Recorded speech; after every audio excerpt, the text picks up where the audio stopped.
respected seniors, and my dear friends. We welcome you for the fourth session of the ISCCM Journal Club. I am Dr. Tanmay Ghatak from HGPJMS Lucknow. Along with me today is Dr. Raghav Gupta from AIMS Delhi as a club coordinator for this Journal Club. Our ISCCM Journal Club is conceptualized by our respected President-elect, Dr. Ranbir Singh Tyagi sir, and our ISCCM Journal Club has a tagline that is simplifying evidence-based medicine to bedside medicine so that we can use and imbibe the evidence-based medicine from bedside to bedside practices and homogenize the critical care practices in our country. And our ISCCM Journal Club objectives are critically appraisal of the recent practice changing research articles and promote evidence-based practice at a wider level and encourage and enhance learning of our own and professional development. So with this overview, I want to introduce our respected guides first. Dr. Manish Bharti sir from Yatharth Hospital, Delhi. Hello, Thank you, sir. Tanmay. Thank you, Tanmay. Thank And you for having me here. Dr. Neeraj Kumar, my dear friend from AIMS Patna. Both of them have done Herculean task by initiating this thing and continuing this ISCCM Journal Club till now. Welcome, both of you, sir. And our expert for today's journey is none other than the doyen of research methodology in our country, Professor Rakesh Garg sir from AIMS Delhi. It gives me immense pleasure to introduce and welcome you, sir. Dr. Rakesh Thank sir. you so much, sir, and welcome everybody for the ISCCM General Club. Thank you so much, sir. Thank you. Let me check if our respected President-elect Sir Ranbir Tyagi sir is there or not. I request Chirag to see that, and I'll request sir if he is there to share some thoughts or some words of blessing. I think he's going to join in between Dr. Tanmay, so you can Okay. carry. So Yes. so I think we'll go to the first session. The first uh, we have two wonderful articles for dissection and critical appraisal today.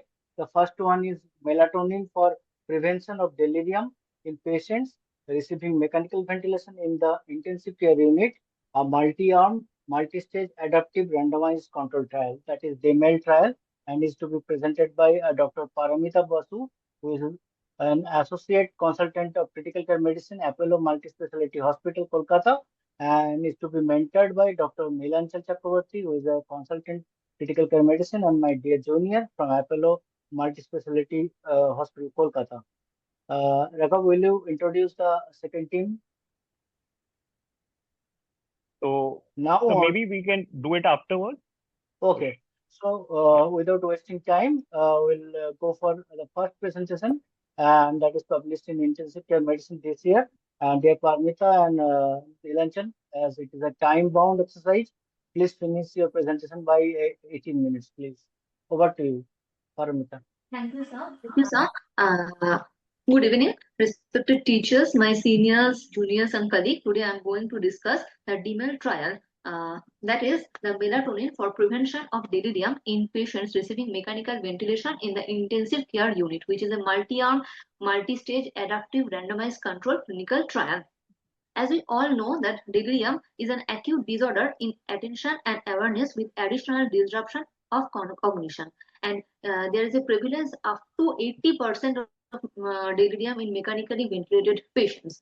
Moreover, critically ill patients are particularly susceptible to circadian disruption because of their severity of illness and deprivation of sensory stimulation, exposure to environments like sound and lighting. And the melatonin secretion profile is considered to be one of the most robust marker of human circadian rhythm in chronobiology.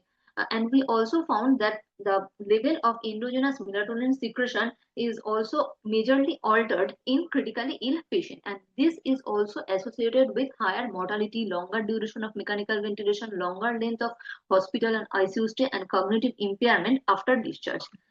So melatonin is nothing but a pleiotropic neurohormone which is secreted by the pineal gland of the body during the hours of darkness, reaching its peak concentration between 2 to 4 a.m. at night at around 100 picogram per ml, and bright light suppresses its production in the early morning. And treatment with melatonin in ICU is also considered as safe, inexpensive, and widely used in the community.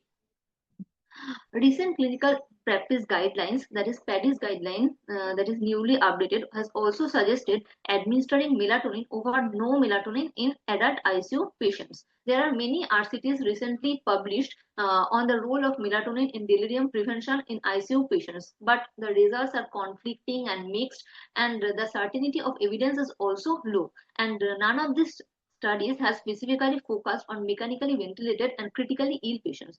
Moreover, most of the studies have focused on higher doses of melatonin rather than low dose of melatonin, like more than 3 milligram. And there are very few small feasibility study which has been conducted with a lower dose that is not designated to assess clinical outcome.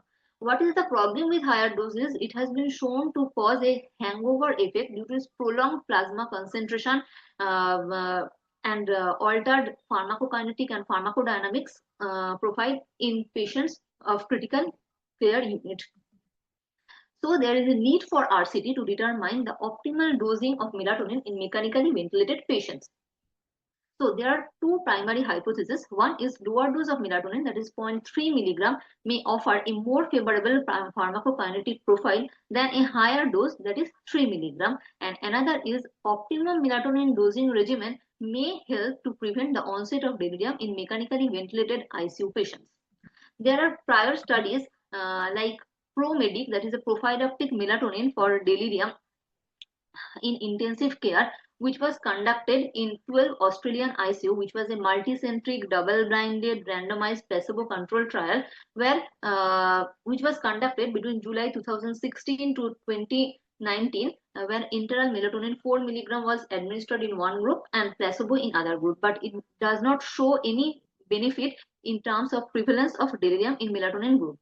Then there is another study that is low dose melatonin for prevention of delirium in critically ill patients, a placebo controlled multicentric randomized feasibility trial where they administered nightly melatonin of 0.5 milligram, 2 milligram, and placebo in 3 groups. Feasibility outcomes were protocol adherence and recruitment rates, and primary feasibility target was more than is equal to 85% of protocol adherence. As secondary objectives were exploring adverse effects, melatonin pharmacokinetics, and clinical outcomes.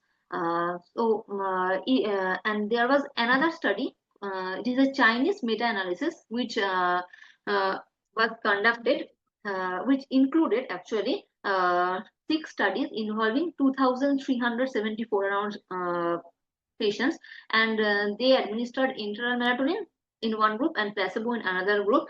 They also failed to show any benefit of internal melatonin administration in delirium prevention in general ICU patients, but the subgroup analysis shows that melatonin may cause a beneficial effect in delirium prevention in cardiac ICU patients, but there are no difference in secondary outcomes in these studies. There is another meta-analysis that included 12 studies and almost 2,538 patients, and this study has shown that prophylactic melatonin administration is associated with reduced incidence of delirium in ICU patients, but there is again no difference in secondary outcomes. Now our research question is, what is the dose of melatonin with optimum pharmacokinetic profile that will not cause any hangover effect and prolonged plasma concentration? And second one is whether this dose reduces the prevalence of delirium in mechanically ventilated ICU patients as compared to placebo. This study is a multicentric, adaptive, randomized, placebo-controlled, double-blinded, multi-arm, multistage trial which was conducted in 20 health centers in France between a time period of February 2019 to January 2021. It was a multi-stage trial. There are 2 stages. One is activity stage, where the optimum pharmacokinetic profile of the drug was selected, and in the next phase, that is the efficacy phase, they have compared between the group with optimum melatonin dose and the placebo group.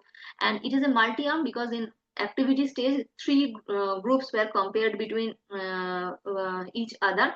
One is to one allocation, and the second stage, in efficacy stage, they compared between best performing melatonin group and the placebo group.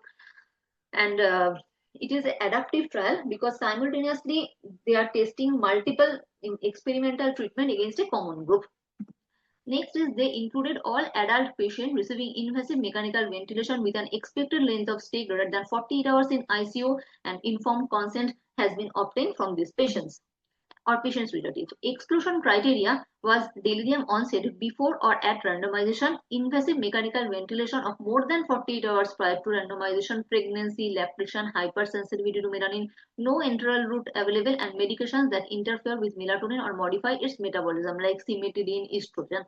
Patients with conditions that may make the assessment of delirium unreliable, alcohol withdrawal syndrome, cardiac arrest, stroke, traumatic brain injury, severe hearing impairment, non-trained, severe dementia, moribund patient, and patient under deprived of liberty are also in exclusion criteria. But there are also fallacies in this exclusion criteria that will be discussed later.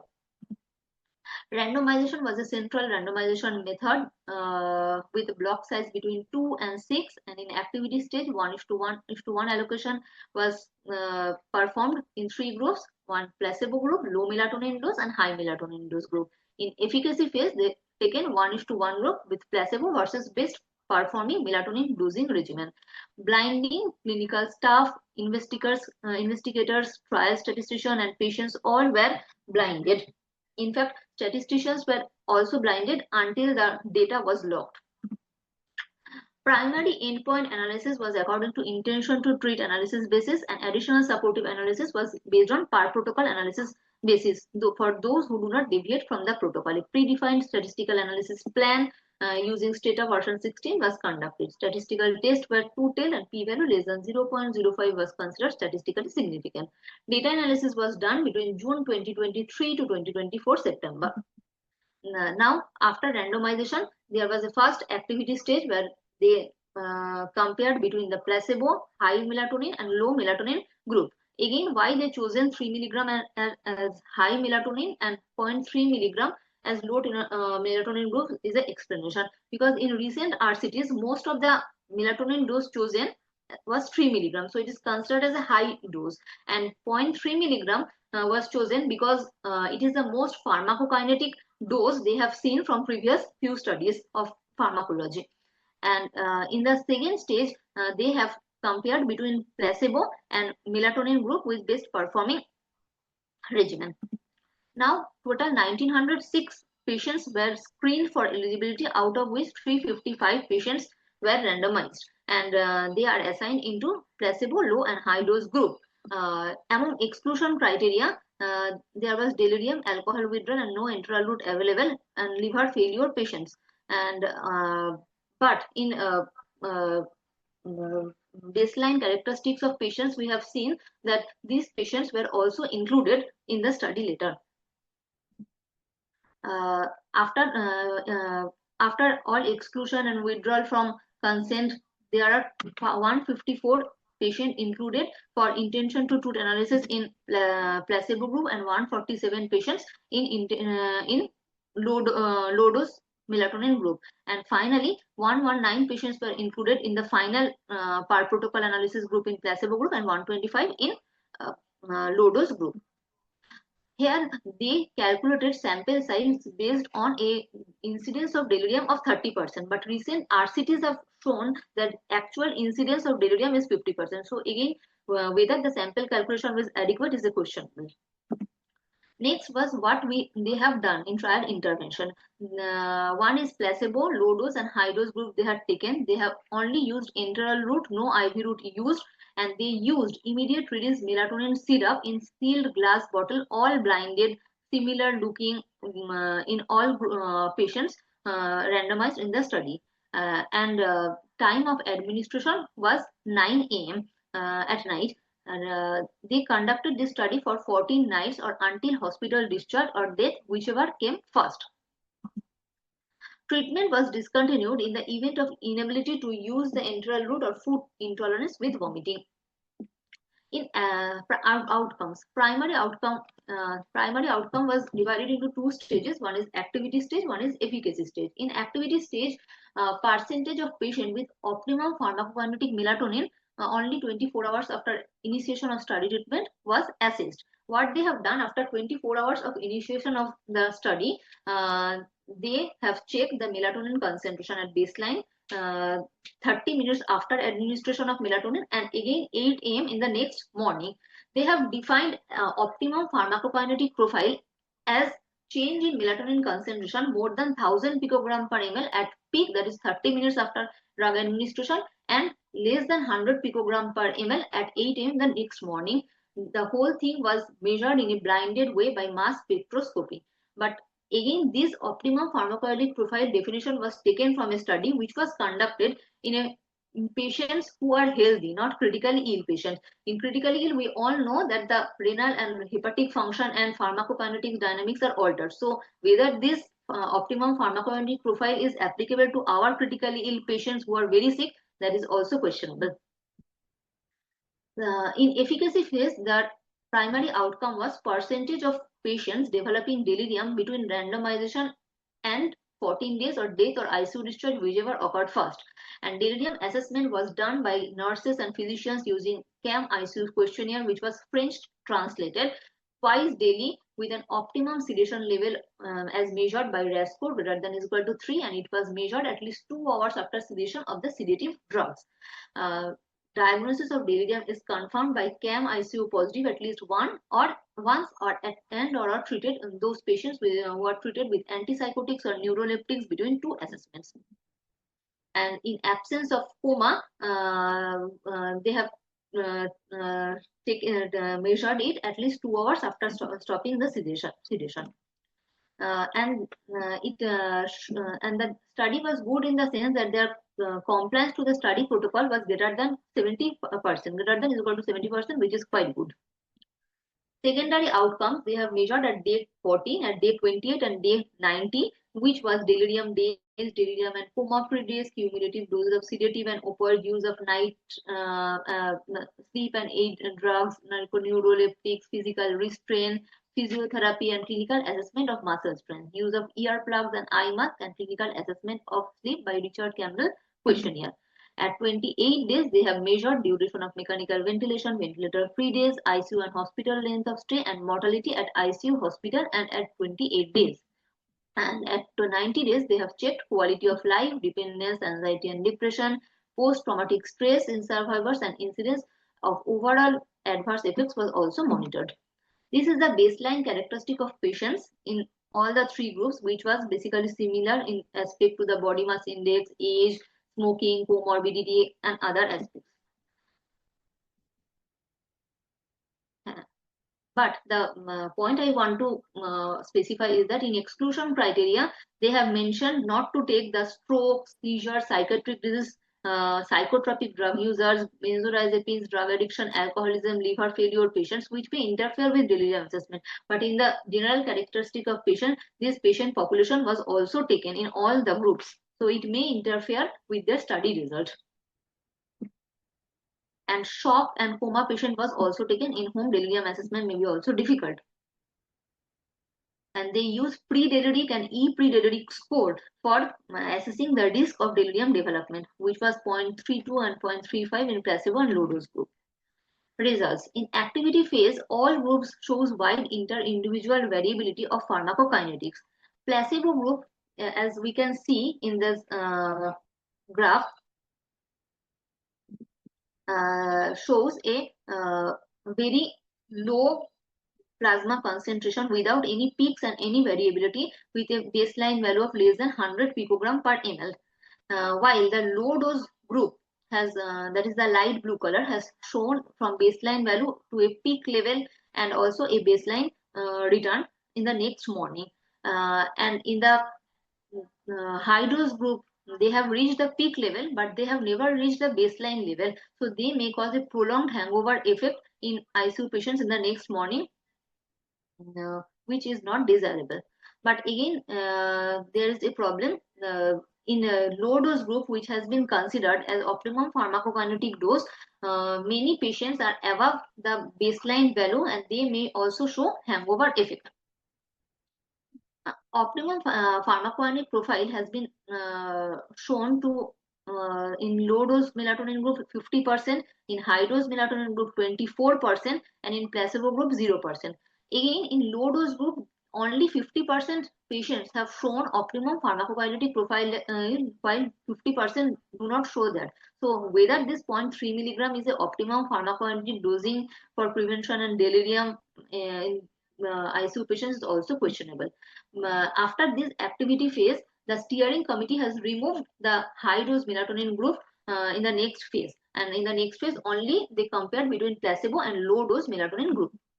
In efficacy phase, they have found no difference in incidence of delirium between low dose melatonin group with an incidence of 54.4% and placebo group 55.2% with an p-value of 0.91, which is statistically significant.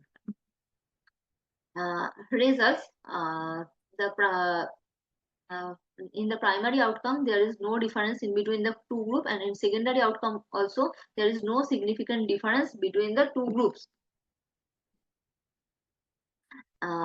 Psychotropic drug use and physical restraint use was quite different between the two groups, but again, it is not statistically significant.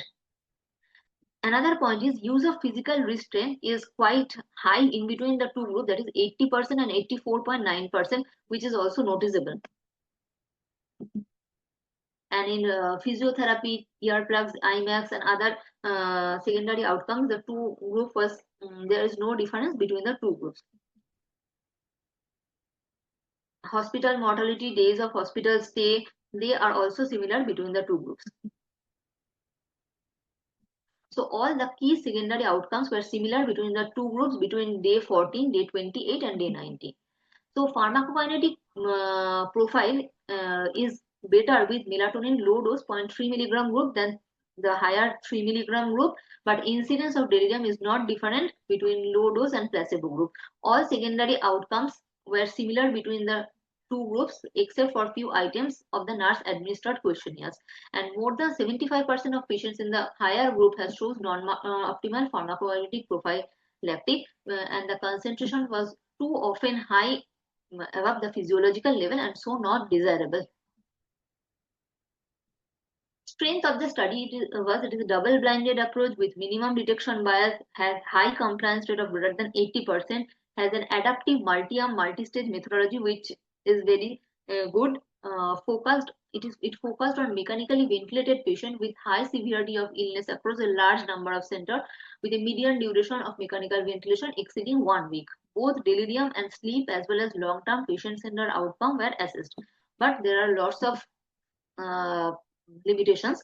That is, they has compared between a 0.3 milligram and 3 milligram dose only. We don't know whether other doses like 0.1 milligram, 0.5 milligram, or any other dose may be helpful for delirium prevention in ICU patients, and which will be more physiological with the endogenous melatonin secretion. Number two, an agonist with greater selectivity of MT1 receptors such as lamentol may offer superior clinical benefits. We don't know that. And intervention was limited to 14 days only. It can show good results if the study has been conducted over next 21 days. High use of physical restraint more than 80% has been shown in low dose melatonin group and both in placebo group also. Some delirium assessments were missing. Sleep assessment was subjective by nurse and technicians, and they are prone to inter-individual variability. They have not used any objective measurements like polysomnography and BIS, which will be more authentic. And sample size was calculated based on an estimated 30% incidence of delirium by day 14. But in recent studies, it has been shown that incidence of delirium is as high as 50%, which may alter their sample size and then may cause alteration in the final result also. There is also substantial decrease in the number of patients included in the final analysis. And only another fallacy is this study have taken only mechanically ventilated patients and have shown their results. So the interpretability or generalizability of these results to other ICU sick patients who are not mechanically ventilated but can develop delirium, we don't know that. And there are numerically higher rates of ICU delirium in high dose melatonin group as compared to low dose and control group. Another thing is the long-term follow-up assessment for post-intensive care syndrome and health-related quality of life did not include cognitive function, which can be altered by melatonin level. Effect of melatonin level in neurologically ill patients like post-operative, brain injury, Parkinsonism, post-cardiac is not assessed by the study, but they have a high risk for developing delirium. Patients with stroke, seizure, alcohol users, psychiatric drug users, cirrhosis, all are excluded in their study, but they have taken in the baseline characteristics of the patient in this group also. So it may alter the result of the study. 50% of the patients in low dose group does not achieve pharmacokinetic profile. They have considered low dose as optimum pharmacokinetic profile, but even in that 50% did not achieve any pharmacokinetic profile. So 0.3 milligram may not be optimum dosing, and another studies for another dosing regimen may be needed. Pharmacokinetic study in the activity phase excluded 26 patients, which may have altered interpretation of the result. And the pharmacokinetic study was done only for 24 hours. Patient may develop delirium and melatonin level may alter in further days. And in critically ill patient, what is crucial, there is altered hepatic and renal function, protein binding, free drug concentration across 14 days, and many things go up and down in them. But it also may impact melatonin metabolism, which was not considered in this study. Physiological peak level of endogenous and exogenous melatonin is not correlating. What happens? We know that endogenous melatonin achieves its peak level during the 2 and 4 o'clock in the morning. But we are administering the drug in this study at 9 a.m. and which immediate release preparation, which is achieving peak level at 9:30 p.m. So these two phases are not correlating. So whether the time of administration should be altered, we should think about that. And the pharmacokinetic study from which it was taken that what should be the optimum pharmacokinetic profile for melatonin was done in patients who are healthy adults. But in critically ill patients, the body metabolism is altered. So in them, the results from healthy individuals can be projected. That is also a question. And there is co-administration of other drugs like propofol, benzodiazepines in the study group, both in placebo and in the low dose melatonin group, and they have same metabolism pathway, which can also alter melatonin metabolism and may alter the results assessed. And another is delirium is multifactorial. Only melatonin is not responsible for delirium. There is sepsis, other drug use, baseline neurological status, all are responsible for developing delirium.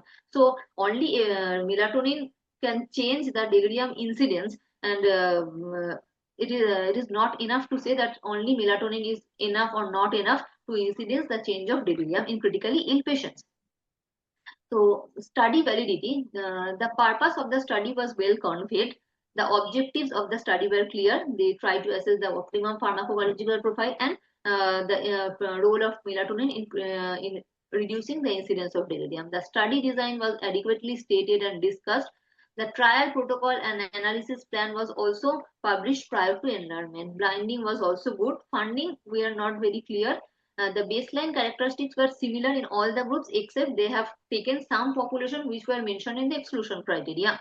Their control population or comparison group were identical in all aspects. Bias was not probably there. Sample size estimation and power calculation, it is not adequate because they have taken 50%, 30% incidence of delirium for sample size calculation, which was later seen as 50%. So sample size may be altered. And the basic data were adequately discussed. Outcome measures not optimally defined because again optimum pharmacokinetic profile definition is not applicable to critically ill patient. And confidence interval and dropout data were adequately discussed. All the study limitations not discussed. There are a few other things that I have discussed, and the study results is applicable for our local population, it is debatable because this study was conducted in French population. Their demography and parameters are different from that Indian and Asian population. So only a fixed dose rather than using per kg body weight and all that, just a fixed dose using in our population same as French population may not be true. So low dose melatonin may be a good option in delirium prevention in adult critically ill patient receiving invasive mechanical ventilation with an expected length of stay greater than 48 hours in ICU, except in neurologically ill patient. But it may require further research before applying this study in our Indian population. Other doses of melatonin, even a lower dose of 0.1 milligram or 2 milligram, could theoretically be better and should be further investigated for delirium prevention in critically ill patients. An agonist with a greater selectivity for M2 receptor like laventerin may have superior clinical benefits and should be further studied. Whether longer exposure rather than 14 days of exposure might influence the study outcome needs to be investigated, and applicability to our population needs further research before applying this drug in our Indian setup. Thank you, sir. Thank you, Dr. Paramitra, for this excellent talk, but which is stretched in time, I feel. I'll request Professor Rakesh sir to ask question or critically appraise if anything she left. She has, I think, she has covered most of the aspects. Thank you. Hello, Rakesh Thank you, sir. I think this is a good study wherein the role of melatonin is expressed. If you see the physiologically, the role is well emphasized that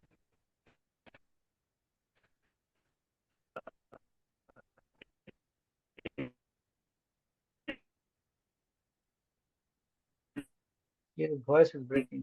I think network issues there. Rakesh sir, there is network issues.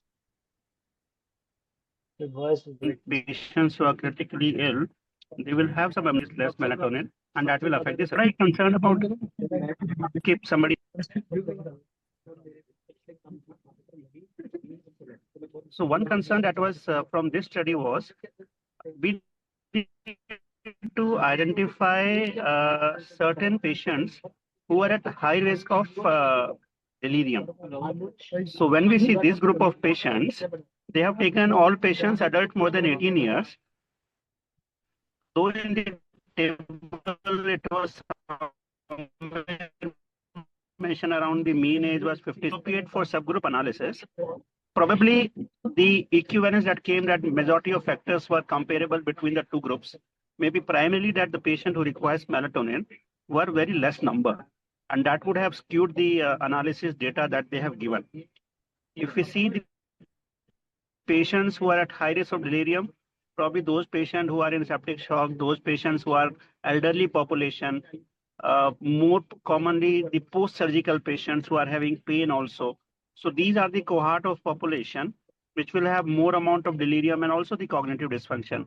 So probably this small sample size and the absence of subgroup analysis, the results remain skewed. And if I remember correctly, there were a couple of meta-analysis which were published around a year or two. They also commented upon the same aspect, that these studies are heterogeneous, the definition outcome parameters are not well defined. Even this study remains underpowered because they calculated something different and the outcome was different. So I think this way the outcome probably is not indicative of the beneficial effect. But other aspect, I think when we look into this study, they have looked for the pharmacokinetic profile. But somehow we need to identify those patients who are melatonin depleted for whatever reasons. Since they were measuring these levels, plasma levels, so why not to give it in those patients who are requiring it? Now, this has become a common practice and accepted norms that many of the prophylactic drugs are not given to all the patients. So it is as and when they require or if they're at risk. So probably I think if we can select those cohort of population and do a subgroup analysis, though it will be highly underpowered, probably we can find some role of melatonin. But if we see the isolated studies, the elderly population, more than 70 to 75 years, having some electrolyte imbalances, hypoperfusion states, use of benzodiazepines, probably they will or increase number of mechanical ventilation 3 to 4 days. So I think this cohort do requires probably melatonin, and the baseline assessment of melatonin for the delirium may also be an indication to give melatonin. So probably this study gives up some hint, but then I think we need to have more data from our Indian population. But simultaneously, I think we should not forget when we talk about critical care that we have to take all precautions to prevent delirium. Say day-night sedation of proper perfusion of the end organs. So if we can take care of those aspects which are the risk factors for delirium, probably that can be taken care of. Otherwise, it appears to be a well-conducted feature and maybe a meta-analysis to comprise upon. Over to you, sir. Thank you, sir. Really great inputs from you. Really old age patients, some who were more prone for delirium. These patients, I think they have not included, just you have rightly pointed out. One more thing, sir, I cannot see anything that is maybe light or sound effect that can affect in ICU setting in delirium. Say and circadian rhythm measurement, like some nowadays some watches are there to check the heart rate and everything, so we can know if there is any circadian variability of heart rate or any vital signs. Maybe can add to this. Overall, a robust multi-center study with a great compliance, but has several limitations and multifactorial issues are there. So I think without wasting time, so we'll go to the next presentation. Over to you, Raghav. Thank you, sir. So I would request Chirag to share the second presentation. Yeah. So for this, we have a very interesting article published in New England Journal of Medicine, and it will be presented by Dr. Mohan Sai from AIIMS Jodhpur, and he's being mentored by Dr. Priyanka Sethi. Ma'am is the additional professor in Department of Anesthesiology and Critical Care at AIIMS Jodhpur. So, Dr. Mohan, I would request you to please start the presentation. Dr. Mohan, just in the interest of time, keep it for 80 minutes. That is my request. I'll do it. Thank you. So, I would like to congratulate Parmita ma'am, for a wonderful presentation, and thank you ISCCM team for giving me this opportunity. And I would like to present once daily Plazomicin for complicated urinary tract infections, which is EPIC study. EPIC study stands for evaluating Plazomicin in UTI. So the background is that the complicated UTI infections are a common source of sepsis in community settings. So Enterobacteriaceae are the most common causes of complicated UTIs, and the even more problematic is that these Enterobacteriaceae are resistant to cephalosporins and carbapenems. Also, they often produce aminoglycoside modifying enzymes, and thereby rendering aminoglycosides ineffective as a treatment option. So now with all of this, one more thing which adds up is the low clinical cure rate as well as recurrence. So all of these put together is a major concern for us, in treating community-acquired UTI as a source of sepsis in the community. And now here comes the Plazomicin. So this Plazomicin is a new generation semi-synthetic aminoglycoside. So all of the features are similar to the aminoglycoside. Say, it exerts bactericidal effect through binding to bacterial 30S ribosomal subunit, or we can give IV once daily injection, or the side effects which are similar to aminoglycosides, such as nephrotoxicity, ototoxicity, neuromuscular weakness, and fetal harm.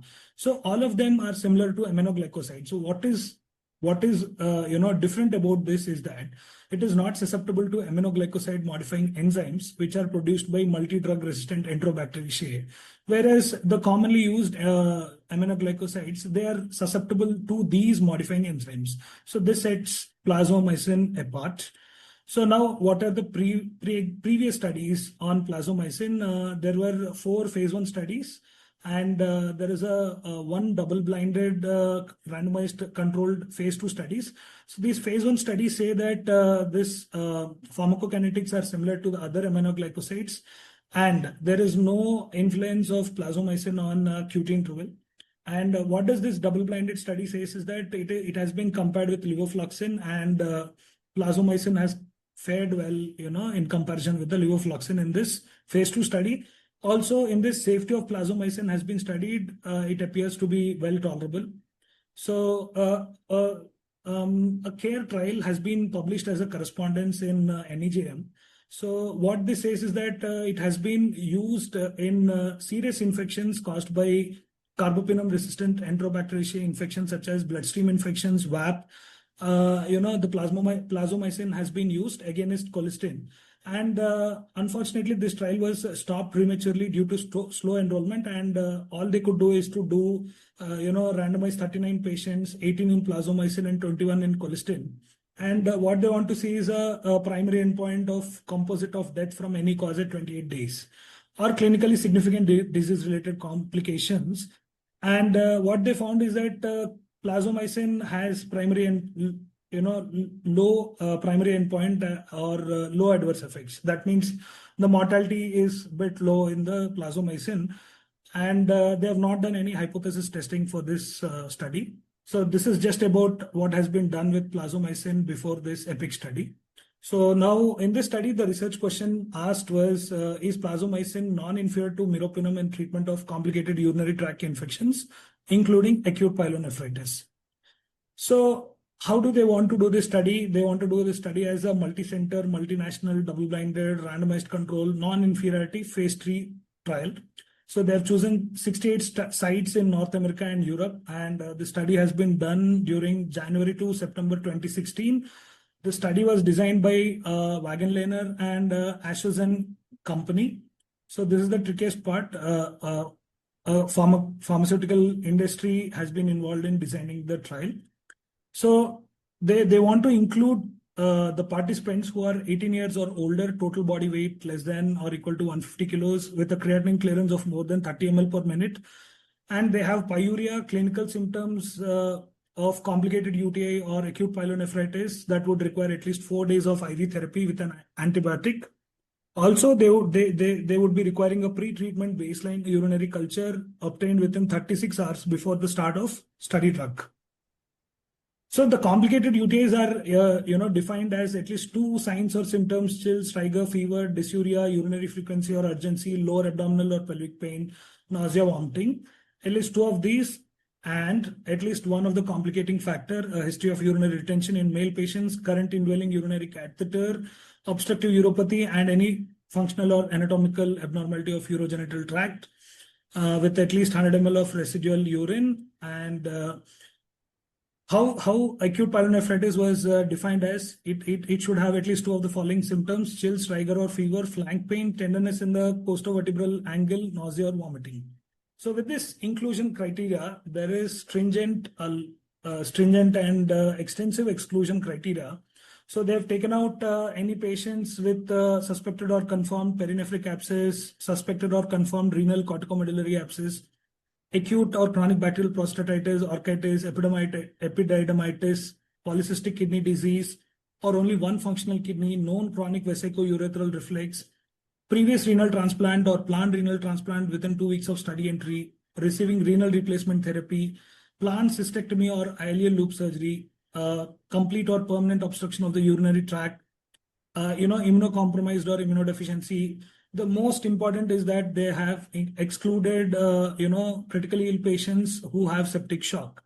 So, and apart from that, documented or known history of otologic surgery, any hypersensitivity for these drugs, or, they have received any potential therapeutic antimicrobial drug within 48 hours, fungal UTI, UTI with gram-positive agents, pathogens, and, current complicated UTI or acute pyelonephritis at the time of randomization.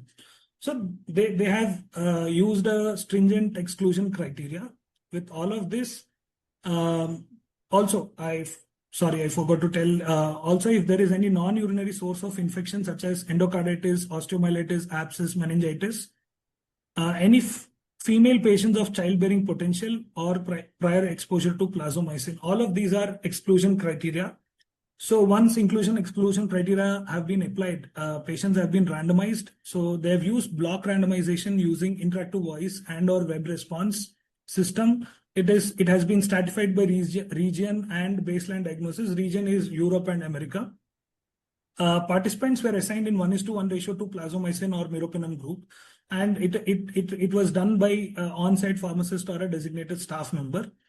Now comes to the blinding. Double blinding has been performed while the patients were receiving IV plazomicin or meropenem. So this is the catch.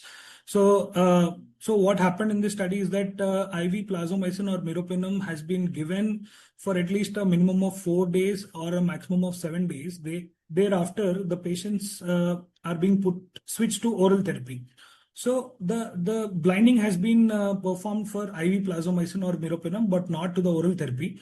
So how is it done is that IV meropenem was administered as 1 gram IV over 30 minutes as 50 ml IV infusions thrice daily, whereas IV plazomicin was administered as 15 mg per kg IV over 30 minutes as 50 ml IV infusions once daily. So the rest of the 2 infusions which plazomicin was lacking, they were given as 50 ml 0.9% saline IV infusions over 30 minutes as a placebo, 8 and 16 hours after first dose of plazomicin. As I told, oral therapy was unblinded. Now, how do they want to do statistical analysis is that non-inferiority margin was set at 15%, power was set at 85%, one-sided alpha is 0.025, confidence interval of 95%. So they have estimated that composite cure was assumed to occur in 64% of patients at day 5 and 73% at the test of cure visit in both treatment groups. So with all this, sample size required was around 394 patients. What do they want to do as an intervention? IV plazomicin up to 15 mg per kilogram of body weight once daily with an option of oral step-down therapy after a minimum of 4 days of IV therapy for a total duration of 7 to 10 days of a combination IV and oral. And if oral therapy was not given, the maximum duration of IV plazomicin is 7 days. So in control arm, IV plazomicin is being compared with IV meropenem, 1 gram every 8 hours, with an option for oral step-down therapy after a minimum of 4 days of IV therapy for a total of 7 to 10 days of combination therapy. Now, the common protocols is that, both of the intervention and control arms have been considered for switching to oral therapy, which is good. And so how they have considered is that, so after at least 4 days of IV study, IV drug study, so they have looked at any resolution of marked improvement in core baseline symptoms associated with urinary infection or return to premorbid levels, and afebrile for at least 24 hours without use of antipyretics, and able to tolerate oral medications, and had a urinary culture on the last day of IV therapy before the first dose of oral therapy. So the commonest which they have used is levofloxacin 500 mg once daily orally. So just to make it clear, what happened here is that there is a randomization, and so after randomization 1:1, so IV plazomicin, IV meropenem, then in this, so either it would be IV plazomicin 7 days of maximum IV drug therapy, or IV plazomicin a minimum of 4 days, then switch to peroral levofloxacin, a total of 7 to 10 days. So the same with IV meropenem, either IV meropenem maximum of 7 days or IV meropenem a minimum of 4 days, along with a switch to levofloxacin oral therapy for up to maximum of 10 days. So this EOIV is end of IV therapy. So this has been taken as one of the study objective. After this, so there is something called as a test of cure, which has been done around 17 days from the first dose of study drug. And there is also another follow-up, which is called as late follow-up, which is done day 24 to 32 from first dose of study drug.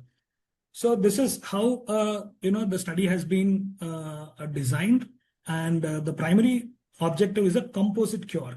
So what is composite cure is it is a combination of clinical cure as well as microbiological eradication at day 5 and at the test of cure visit.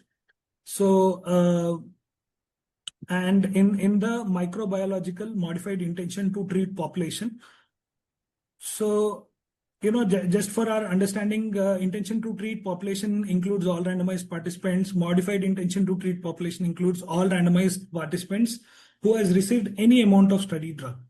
But microbiological modified intention to treat population includes all randomized participants who received any amount of drug, plus they should have at least one qualified pathogen from an appropriately collected pre-treatment baseline urine specimen. So that's how they differ. And the various outcomes, as I told, composite cure, it should include both clinical cure and microbiological eradication. The clinical cure, it should have a complete resolution or reduction in severity or return to premorbid levels of all core symptoms. And no new symptoms should develop. So microbiological eradication says that if urinary cultures shows a baseline coliforming units of more than or equal to 10 to the power of 5, they have to be reduced to less than 10 to the power of 4. Now, sustained cure is that, the clinical cure should be sustained at this test of cure, and there should not be any new development of symptoms. Sustained eradication is urine cultures should have less than 10 to the power of 4 coliforming units at late follow-up and at test of cure. So almost similar things: clinical relapse, asymptomatic bacteriuria, and microbiological recurrence. They just want to see if urine cultures have shown any new infections or not. Now, the secondary objectives is that the composite microbiological eradication and clinical cure rates of Plazomicin, they have compared it with meropenem in the microbiologically evaluable population. This is slight different. At day 5 and test of cure visit, they want to evaluate safety of Plazomicin in patients with complicated UTI, including acute pyelonephritis. Now, how is this microbiologically evaluable patients population different is that in microbiological intention to treat population, we have all randomized plus any amount of drug received, plus we have a qualified pathogen. So from this population, they want to see who has received adequate amount of IV drug, have an evaluable clinical outcome, and no significant protocol deviation. So this is like a per protocol analysis, clinically available. So from this clinical available population, if they have a proper interpretable urinary culture result at day 5 and a test of cure visit, so this is also a per protocol analysis variable, which we are calling it as microbiologically evaluable population. So what it means is that they have modified intention to treat population in the primary objective, whereas per protocol analysis in the secondary objective. Additional objective, they've looked at composite microbiological eradication and clinical cure rates in microbiological modified intention to treat population and microbiological available population, but at the end of IV therapy visit. The similar things they want to look at a combination of day 5, end of IV therapy, and test of cure visits. Also, they want to look at sustained clinical cure and microbiological eradication at the late follow. With all these additional objectives, they also want to look at subgroup analysis, which varies with geographic region, Europe versus America. Baseline diagnosis, complicated UTI versus acute pyelonephritis, presence of bacteremia. So IV plus or oral treatment received, presence of an indwelling catheter, previous antibiotic use, all of this, they want to use it as subgroup analysis. So how it all happened is that they have chosen 640 patients, but randomized 609 patients. So the allocation, Plazomicin, 306 participants, meropenem, 303 participants. So ultimately, modified intention to treat analysis, 303 patients, and modified intention to treat 301 in meropenem. So this safety bracket is that whatever modified intention to treat analysis population, they've all been studied for the safety analysis. So the same with the Plazomicin. Now with this modified intention to treat population, the microbiological modified intention to treat population is 191 in Plazomicin and 197 in the meropenem group. Now in this, so they want to look at per protocol modification, per protocol populations. So this microbiological per protocol at day 5 is 188 and test of cure visit is 179. So the same applies to meropenem modified per protocol, microbiological per protocol day 5 is 190, test of cure is 177. So this is how it happened, and now we are looking at the results. So all of the baseline characteristics are comparable. The skewed thing which we are looking here is that the region 1, which is USA, has a very less number, whereas it is more in the Europe.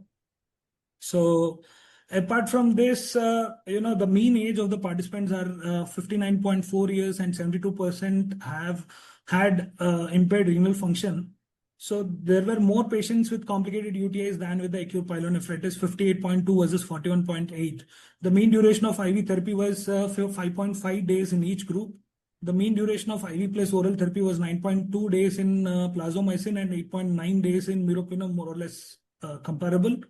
Most patients received oral step-down therapy. So 80% in Plazomicin and 76.6 in the meropenem. They have received oral step-down therapy, which is primarily a levofloxacin. And in this, the most common uropathogen, which was isolated, was E. coli, and which was followed by Klebsiella pneumoniae. So here, an interesting thing is that in this population, 28% had extended spectrum beta-lactamase, and 26% had, uropathogens whose antibiotic resistance profile was showing that they are not susceptible to other aminoglycosides like amikacin, gentamicin, and tobramycin. So the result says that now they've given all-in-one table where modified intention, microbiologic modified intention to treat population has been taken, 191 in Plazomicin and meropenem 197. So they've seen at day 5, end of intravenous therapy, test of cure visit, late follow-up. So all you can see that, as previously discussed, 15 is the cutoff, minus 15 is the cutoff to look for non-inferiority. But here you can see a primary endpoint, which is a composite cure at day 5, including clinical cure and microbiological eradication. So this primary endpoint is shown to be a minus 3.4 difference at the day 5. At the end of IV intravenous therapy, it is minus 1.2. Test of cure visit, the composite cure is 11.6 in a positive way. And in the late follow-up, what we can see is that it is 16.6 in a positive way. The difference, sustained clinical cure, the difference is 3.2, sustained eradication 19.3, which says that, so, in the late follow-ups where we are looking at sustained clinical cure and sustained eradication, Plazomicin has a bit upper hand. And now they want to look at strict microbiologic per protocol population. Even in this, day 5, it shows minus 4.8 difference. In test of cure, it shows 9.8. And in the subgroup analysis, all possible subgroups, it is more towards Plazomicin. And so in the safety analysis, like the common adverse events reported are diarrhea, hypertension, headache, nausea, vomiting, hypotension, almost similar in the groups, and increase in more than 0.5 mg per deciliter in serum creatinine levels, slightly higher in the Plazomicin group. But as you can see that if that has occurred onset during intravenous therapy, there are 11 patients. Full recovery at the end of IV is 6. And full recovery at the late follow-up visit is 9. But a bit troublesome is that onset after end of intravenous therapy is for 10 patients. And we have no data whether they have fully recovered after this. So to discuss, Plazomicin was non-inferior to meropenem in the treatment of patients with complicated UTIs, including acute pyelonephritis. You can see higher rates of microbiological eradication and composite cure observed at test of cure Timeline, lower incidence of microbiological recurrence and clinical relapse in the plazomicin group at late follow-up visit. Smaller number of patients in the plazomicin group had increases in serum creatinine levels approximately 1 week after completion of therapy. Strengths, multi-center, double-blinded, randomized control trial, adequate sample size, stringent inclusion and exclusion criteria. Step-down oral therapy was utilized to encourage antimicrobial stewardship. Composite cure was chosen as primary outcome. Weakness, now the majority of the population which was analyzed, tested belongs to European countries. We cannot generalize to Indian population. Stringent inclusion and exclusion criteria are the two sides of coin, where we take, with the stringent criteria, we take the population and we get to know like the drug is being successful in a particular subset of population. So in that way it is good, but then we cannot have generalizability. That is the other side of coin. Most importantly, sick patients were excluded from the trial. Critical appraisal, was the purpose of study conveyed? Yes. Objectives of study are clear? Yes. Study design stated and adequately discussed? Yes. Was the trial protocol and statistical analysis plan published before enrollment? Yes, it was published in NAGM. Was there a blinding? Yes, but the oral therapy was not blinded. Was the funding involved? Yes. Were the baseline characteristics similar? Yes, except for the geographical location. Was there a control population or a comparison group identical in all aspects? Yes. Possible bias? Yes, because they have a strict and stringent exclusion criteria, and this leads to a selection bias. The sample size estimation and power calculations were given. Yes. All the basic data adequately discussed. Yes. Outcome measures properly defined. Yes. Were confidence interval reported? Yes. Dropout data has been provided? Yes. All study limitations discussed? No. Are the study results applicable to local population? No.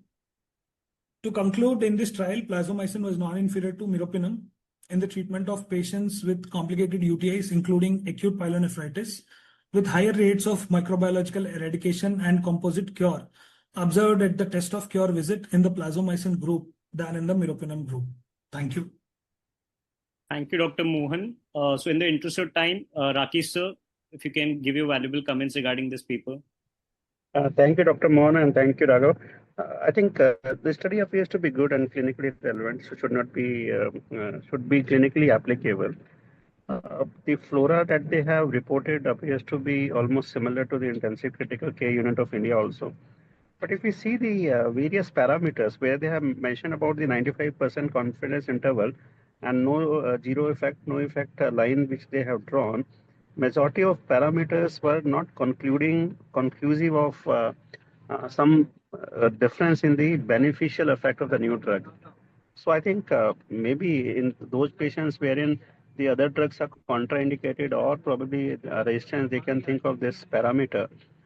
We need some bigger studies and subgroup analysis versus for the UTI versus pyelonephritis as a separate cohort, because the action, the effect of antibiotics are a little different in them, and that will give a fair idea that whether this drug may be considered actually non-inferior to meropenem or not in these cohort of study.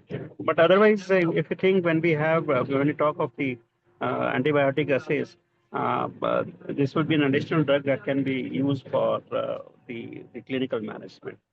So, but needs further assessment, further studies, good cohorting, and segregation of the type of UTIs they have to look for whether it will be beneficial in a particular group.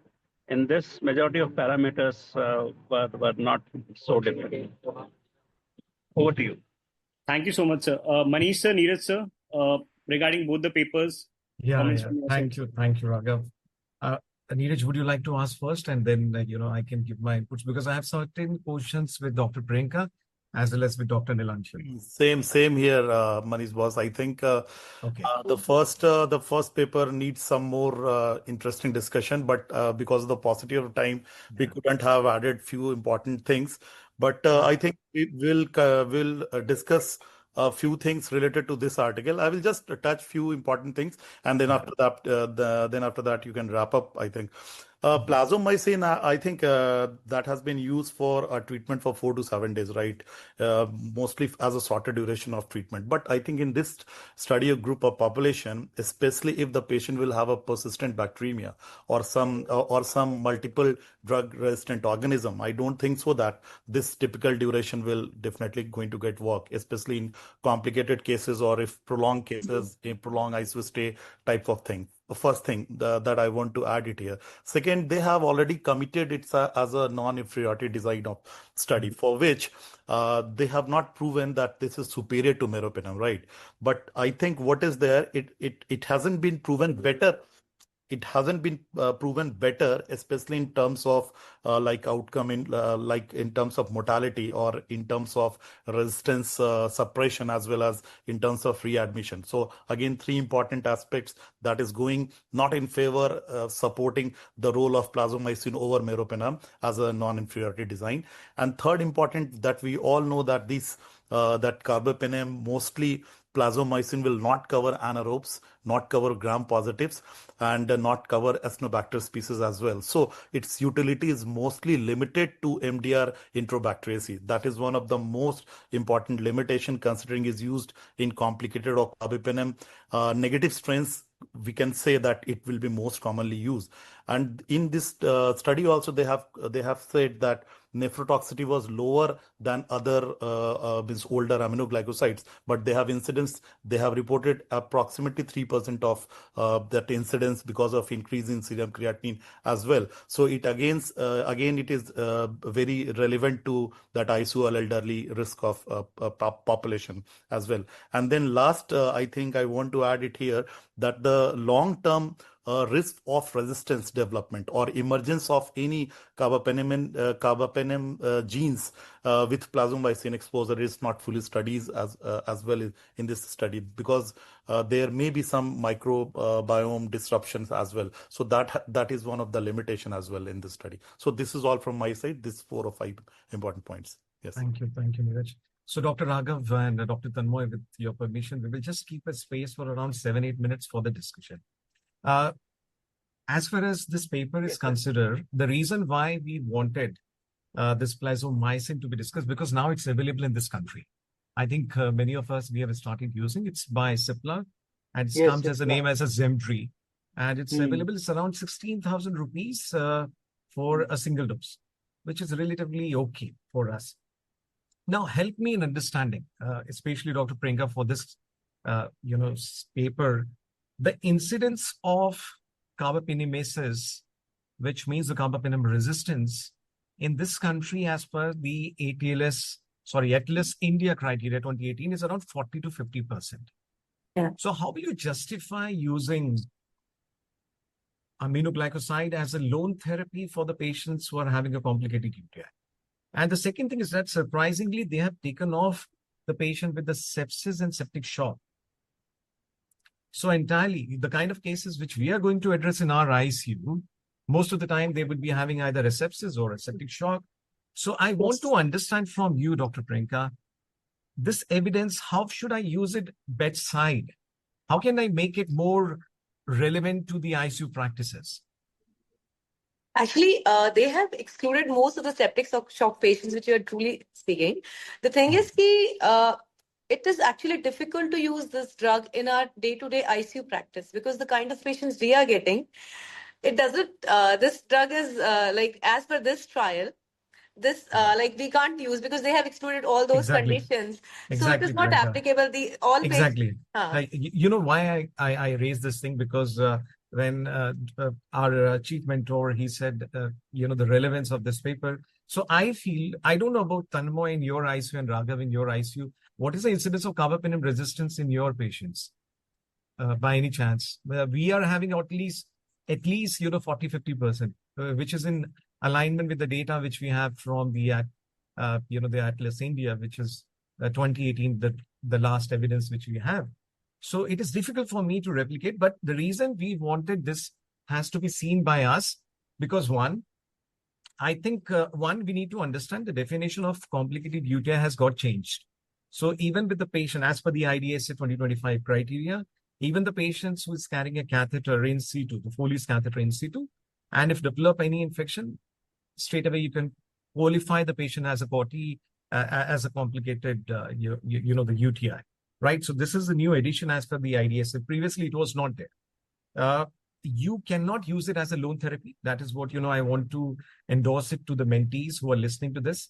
You can combine it with maybe, the other beta-lactam inhibitors, beta-lactam or beta-lactamase inhibitors, maybe even the novel combinations. But as a standalone therapy, it is difficult for us to use as of now.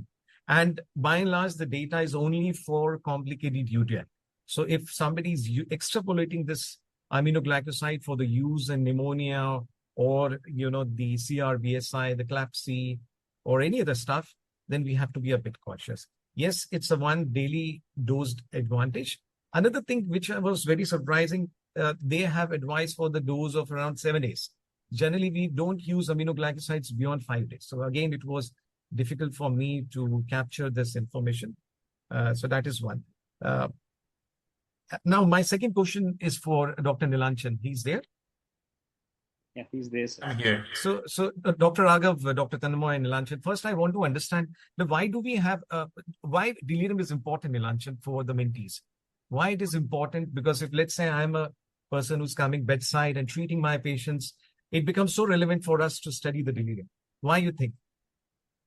Yes, so delirium ultimately affects the outcome of the patient. Exactly. So I think it's an independent risk factor for the mortality, right? The mortality has been increased by almost 200%. It's get double, and it's an independent risk factor for the mortality. But I fail to understand that why do the mortality increases in delirium? Can anybody help me in understanding why do the mortality per se increases as such as an independent, the factors which are related to the delirium? So yes, so as the ICU stays increases, all the other things increases. That will ultimately complicate the morbidity and mortality of the ICU outcome. Okay, so not as a direct per se the disease, but definitely because of multitude, the confounding factors, right? Yes. So that is one. And surprisingly, it is very important, Dr. Tanmay, which I was going through the literature, especially as Dr. Rakesh also said, the meta-analysis, the largest meta-analysis, which got published in BMC 2020, it has said, despite of having so much of evidence which has been generated for delirium, surprisingly, there has been no change in the mortality. No change in the mortality in the last 30 years. A lot of data has been added, but it continues to be having an independent risk factor for an ICU mortality. And I was very surprised when I was reading the data which was given by, I think, Paramita. 80% of mechanically ventilated patients, they have delirium, which means almost every patient has delirium. Very difficult. Yes, so these are the sicker group of patients, and only the normal logistic ICU management, apart from a single drug, can alter the outcome. Like the ABCD protocol, if perfectly followed, that will only affect the outcome, which is better in better managed countries compared to our setup, where this management is not that optimum. I agree with you. But if I have to go by, let's say, if I have to summarize this paper for a mentee who is going to give an exam, what carry-home message would you like to give, Nilanchan, for the students with this paper? Dexmedetomidine, the use of melatonin. Yeah. So last time we did Dexmed. Last time we did. Yes. So first of all, the critically ill patients are very much heterogeneous. So basic management in terms of delirium, the ABCDE management is more effective probably than a single drug, because the metabolism and what are the pharmacokinetics will be altered in all patients. So usual management of basic critical care is more helpful rather than a single drug. Very nice. So I'll not depend on melatonin rather than the normal ICU management. It's a heterogeneous disease. You cannot treat with a homogeneous drug. Very true. Very true.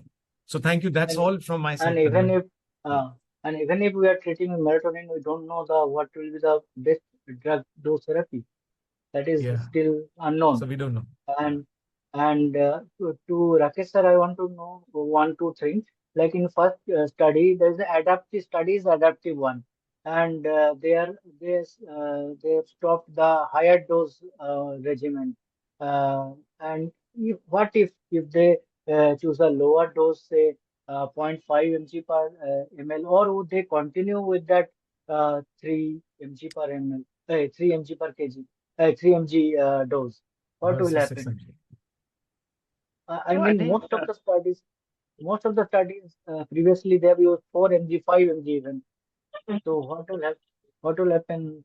The adaptive study, if they can consider a new new dosing, just I want to ask. So I think this question is quite valid. If you see the previous study, many people have used 3 milligram as standard therapy, and in these they have stopped 3 milligram group in between and continued with 0.3 milligram. But if you see the physiological profile, the dose is much higher required as 0.3 milligram, because that remains a very low dose from physiological point of view, because you are just supplementing the suppression of the pineal gland, which is happening because of the disease process. So probably 3 milligram appears to be okay. If you see the side effect profile of melatonin, it is not too much bad side effect. It's acceptable. I think, so I sir, think needs to be continued. I think, Dr. Rakesh, you're very fond of using melatonin. You must be using in your eyes, I'm sure. You and Raghav. Not Am I correct? Not much, but we have been using in those patients who develop melatonin. We are not using it prophylactically. So I mentioned earlier also that we need to identify cohort of population which probably has melatonin. So we have used in patients who manifest delirium, and then we used it. It has responded. We are not using prophylactic into our as a treatment, as a treatment. oncocritical care setup. Yeah. Can I? As a treatment. Yeah. Yeah. Can I add Yes, something? please. Yeah. Actually, if you'll see this study, the primary outcome itself is a very weak outcome. Why? Because in this study, the primary outcome is they have done activity test. Because if you read about ADAPT study, they itself has got some limitations. Like they have more chances of increasing more alpha errors and then inter-observer variability as well. But here, what has happened that they have not compared it with clinical outcome. That what Dr. Manish is talking about, that every patient has definitely developing delirium, but in this study they haven't compared the outcome of activity stage like pharmacokinetic targets along with clinical outcomes. They haven't done. They have measured that crest and trough values of PK values of melatonin values like more than 1000 picogram per ml, and then they have compared with the morning dose that it is less than 100 picogram per ml, which is not directly correlating with the clinical activity, right? Because if 1000 picogram per ml, the result will be different. If 100 picogram per ml, the result will be different. So it has to be correlated with the clinical efficacy. So this is one of the biggest, I think, drawback in this study, which could I say added here. And I think Paramita has very well discussed about that selection bias is already there in this study because they have captured a highly selected population. If you'll see their exclusion criteria. So I think again external validity or it is not generalized to all ICUs. So it for a take-home message, I think it is not very generalized that these melatonin is really very, very important. And then last, that what Dr. Nilanjan has very I think betterly added about ABCD protocol, because they have just talked about CAM ICU, and these CAM ICU they have measured twice daily values. Now what will be the problem? What will happening to the night delirium? What will be happening to the transient delirium that is happening to this patient? So it is underestimating the delirium incidence as well. So if they are measuring these 2 times of delirium values, so definitely they are underestimating, and they have not talked about whether the addition of some antipsychotic or some addition of some other additional surrogate for delirium or like which may be leading to some diagnostic misclassification bias as well. So this, I think this could be overall few of the drawback or limitation. I think the time was not there. That's why I haven't.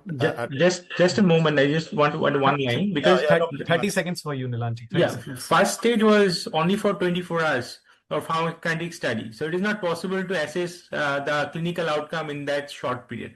And the activity phase is for 14 days. So that may change the outcome of the pharmacokinetic study. So it's probably not optimum design. Yeah, right. So thank you, Tanvo. Yeah, you Neeraj can was close. saying the rescue therapy is not discussed. What about the in acute delirium or what rescue therapy they have used is not discussing this. Yeah. One last question for the second study. They have talked about clinical and mycological cure. I think it is a bit very difficult term. Someone is getting improved in clinically, maybe not that, maybe some positive finding in microbiological and vice versa can occur. How they can integrate this clinical plus microbiological and some in some patients it may not be same, I feel. No, it's a very relevant question, Tanmoy. But you will always see there are a couple of cases, especially Most of the time, yes. Yeah, generally Clinical we improvement find we and do find alignment between them, but there will be the cases, especially the patients, who are having a hardwares in C2. You will find that they are becoming clinically well as long as they are on antibiotic. The moment you stop antibiotic, they start getting a sepsis again, and that is mainly because the catheter is a source which persists. If you draw the samples, if you're keeping them, you find that still the cultures they persist in terms of the colonizers. I think it's a very prudent question, and maybe Tanmoy we can discuss it in the next time. yeah. By the way, Tanmoy, you and Raghav has been a great moderator. Lots of learning which we have gone through you. So over to you, Tanmoy. Sir, pleasure is all ours, and thank you all for your blessings and loving warm towards this ISCCM Journal Club and making this dream project of President-elect very successful and growing day by day. Long live ISCCM. Jai Hind and Vande Mataram. Thank you. Good night, sir. Thank you, To Dr. all the mentors Rakesh. and the guides. Thank you. Thank you, Dr. Thanks, Ranveer. thank you, sir. Dr. Good night, Ranveer sir. Dr. Ranveer came in between.